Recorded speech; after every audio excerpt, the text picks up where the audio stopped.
am a mother whose daughter has identified as transgender since the age of 14. I am here today because I love her and because I care deeply about her and other kids who identify as transgender.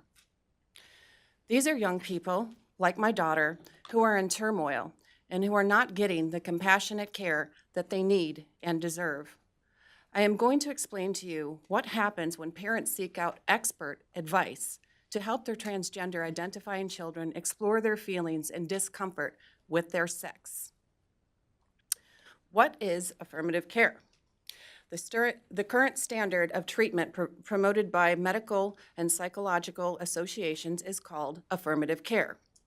Well, this sounds nice. Affirmative care leads directly to putting children on the path to medical transition with little chance of turning back.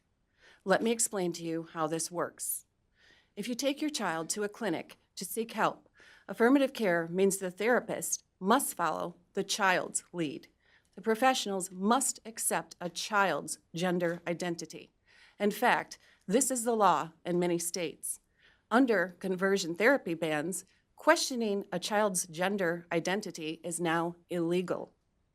So if a little boy is 5 years old and believes he is the opposite sex, affirmative care means going along with his beliefs. Parents are encouraged to refer to him as their daughter and let him choose a feminine name. Teachers are told to let him use the girls' bathroom at school. Therapists will reassure parents that social transition is harmless and reversible. Is it really harmless to tell a child who still believes in the tooth fairy that he is the opposite sex? Isn't it quite likely that this child is just confused?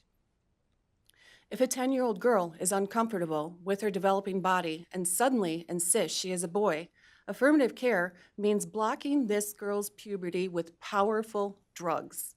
Doctors will tell parents this is a perfectly safe and reversible way for her to explore her gender. Affirmative care does not help this child get to the cause of her discomfort. Medicating her with these drugs is not safe. In fact, her future fertility, sexual functioning, and bone development may be negatively impacted. Once the teenage years begin, affirmative care means giving young people cross-sex hormones. Girls as young as 12 are prescribed testosterone for lifetime usage, while boys are given estrogen.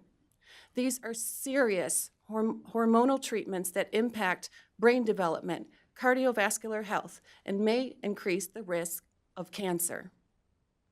There are no long-term studies to prove this is necessary, safe, or prudent, while there are many known hazards to using these same hormones when medically treating adults. What does affirmative care look like? This is what is called gender-affirming top surgery, also known as a double mastectomy. They are performed on girls as young as 13 years old, otherwise healthy girls who believe they are transgender. This is a picture of a woman's arm after the skin and other tissue was removed to fashion a fake penis.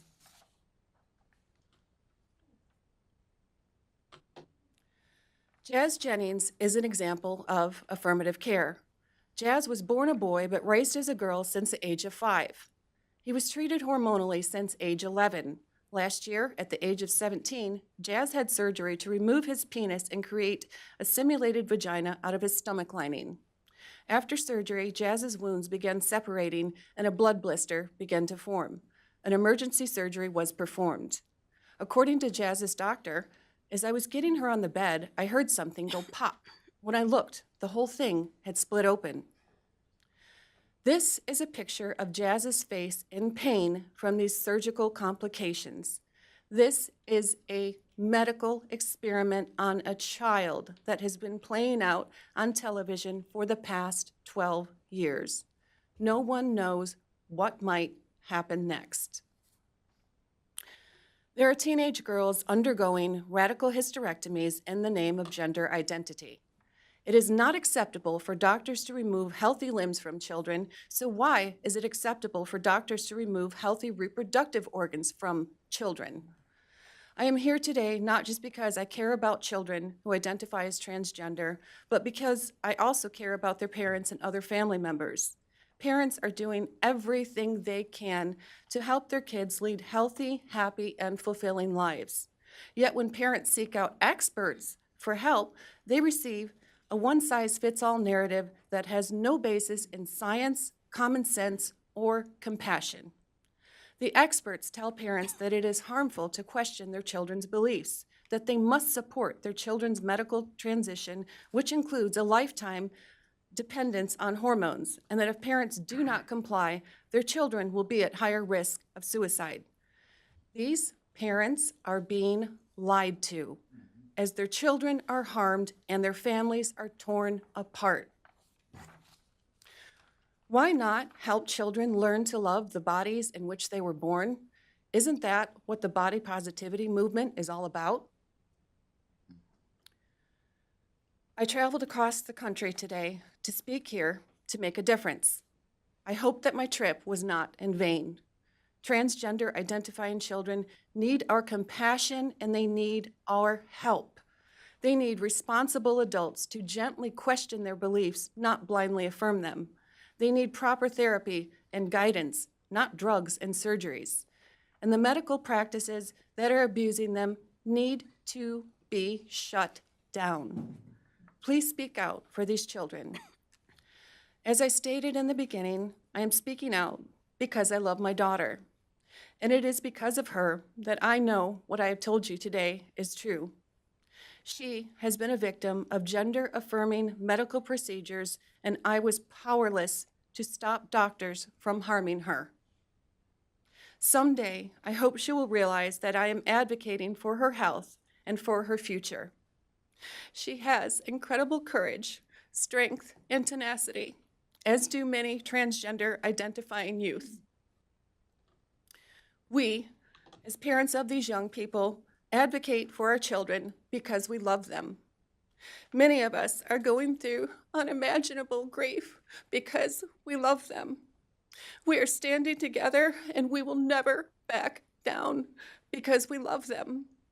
We parents have formed our own support groups and a new coalition, the Kelsey Coalition, to help spread this message and change the systems that failed our children. Will you please stand with us?